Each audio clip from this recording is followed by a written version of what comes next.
1983 में खेले जाने वाले उस विश्व कप के लिए भारतीय टीम जब इंग्लैंड पहुंचती है तो इंग्लैंड की नज़र में भारतीय टीम की स्थिति कुछ ऐसी थी कि टीम इंडिया को रिसीव करने के लिए वहां पर कोई बस भी खड़ी नहीं थी। Where is our team bus? No bus here for Indian team. British media का कोई भी कैमरा टीम इंडिया को कवर करने के लिए मौजूद नहीं था। मतलब साफ था कि टीम इंडिया की हैसियत ना के बराबर समझी जा रही थी। ब्रिटिश मीडिया के अखबार इंडिया को नीचे से दूसरे नंबर की टीम बता रहे थे। इस विश्व कप में कुल 8 टीमें भाग लेने वाली थी, जिसमें 8वें नंबर पर जिम्बाब्वे की टीम को बताया जा रहा था और टीम इंडिया को 7वें नंबर पर स्थान दिया जा रहा था। ब्रिटिश मीडिया के अखबार वेस्ट इंडीज और इंग्लैंड को इस विश्व कप का प्रबल दावेदार मान रहे थे। इस विश्व कप के दावेदारों में भारत का कहीं कोई नामो निशान तक नहीं था।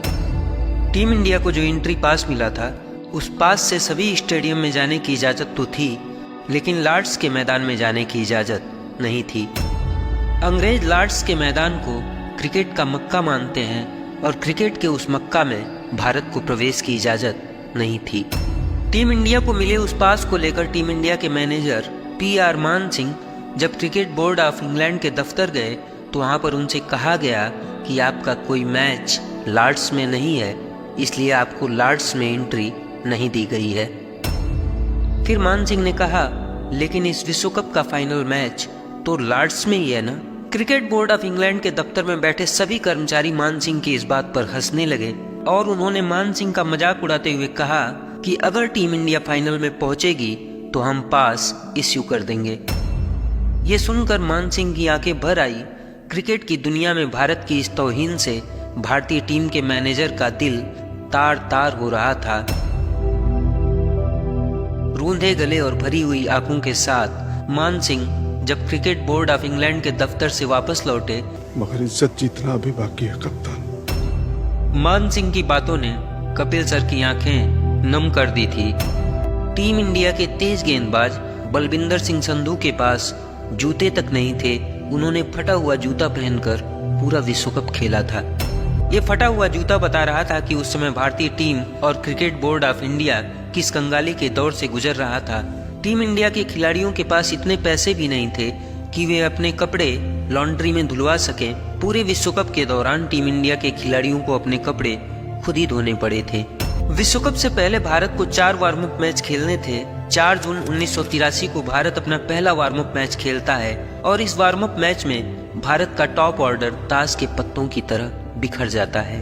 82 रन पर भारत के 5 विकेट गिर चुके थे और कपिल देव सर जब आउट होकर जा रहे थे तो दर्शक दीर्घा में बैठे भारतीय दर्शक ही कपिल देव सर और टीम इंडिया का मजाक उड़ा रहे थे। ओ ये तो फुद्दू टीम है, ओ एक मैच तो जीत के जाओ। अपने ही देश के लोगों का इस तरह का व्यवहार कपिल देव सर की आंखें भर देता है।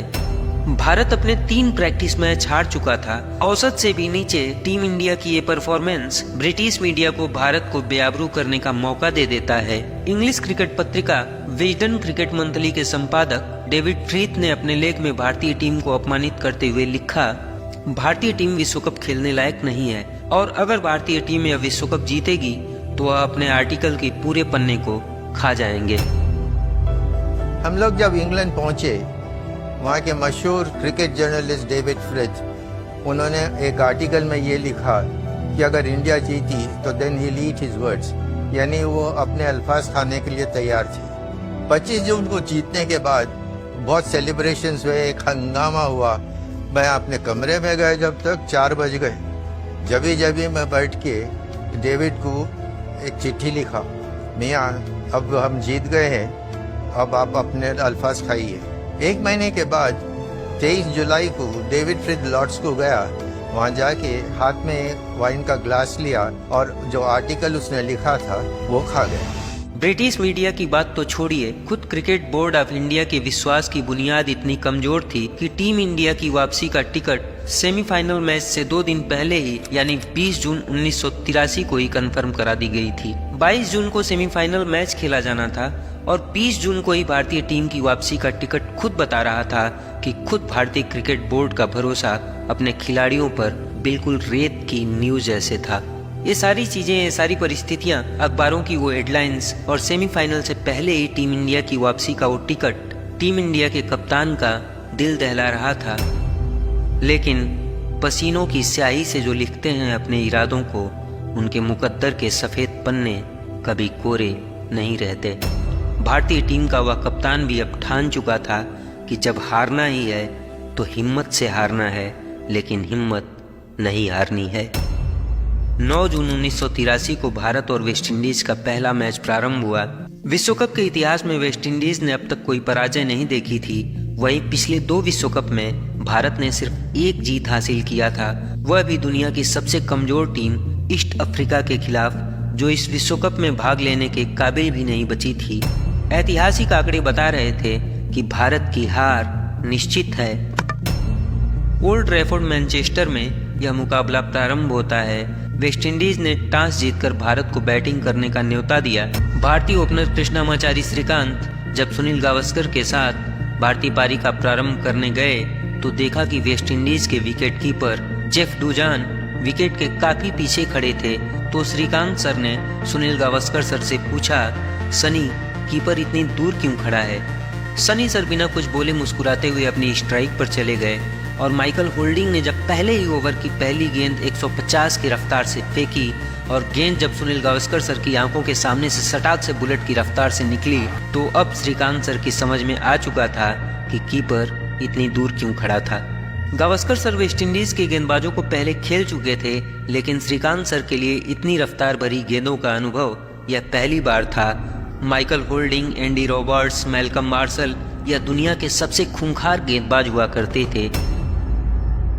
इस पहले ही मैच में श्रीकांत सर का साहस माइकल होल्डिंग की रफ्तार के सामने दम तोड़ देता है और श्रीकांत सर सिर्फ 14 रन बनाकर अपना विकेट गंवा देते हैं।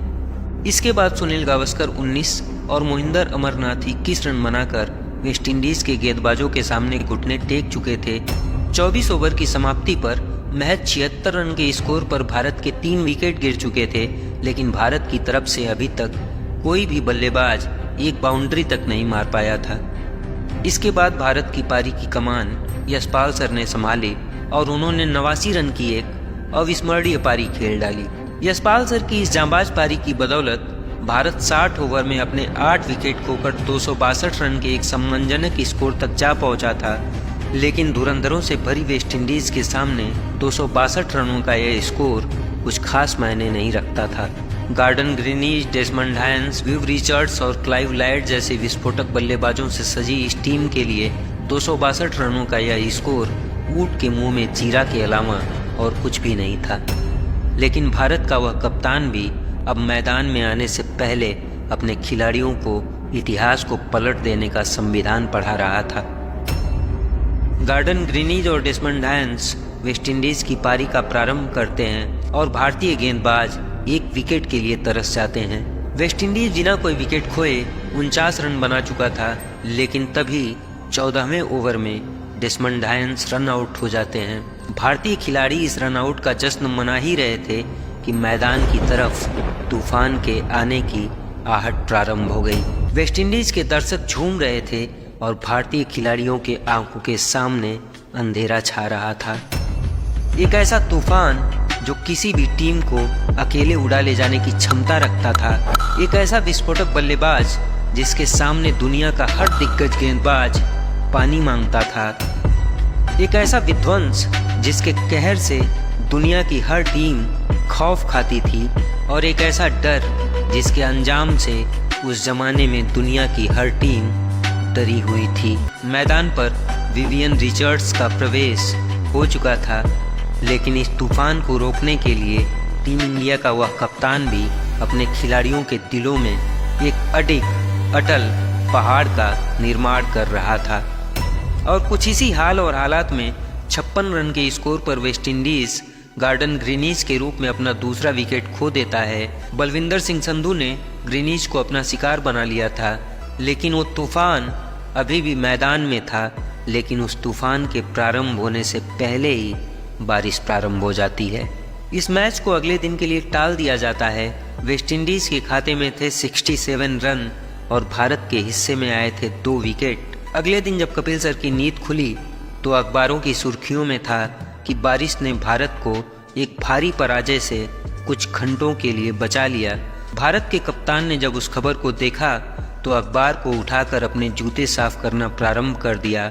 मतलब साफ था, दुनिया कुछ भी कहे, कुछ भी लिखे, लेकिन भारतीय कप्तान के इरादे अडिग और अटल थे। खैर, वह मैच जहां पर छूटा था वहीं से फिर से प्रारंभ होता है और रोजर बिन्नी ने वेस्टइंडीज के उस तूफान को, उस विध्वंस को पवेलियन का रास्ता दिखा दिया।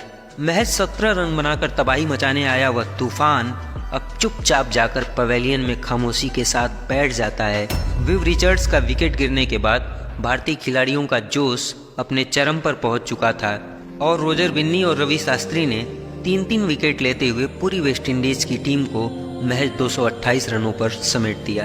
भारत ने 34 रनों से वेस्टइंडीज के अहंकार को कुचलकर ब्रिटिश मीडिया और वहां के सट्टा बाजार पर कालिख पोतते हुए भारतीय खिलाड़ियों ने पुराने इतिहास के पन्ने को फाड़कर नया इतिहास लिख दिया था।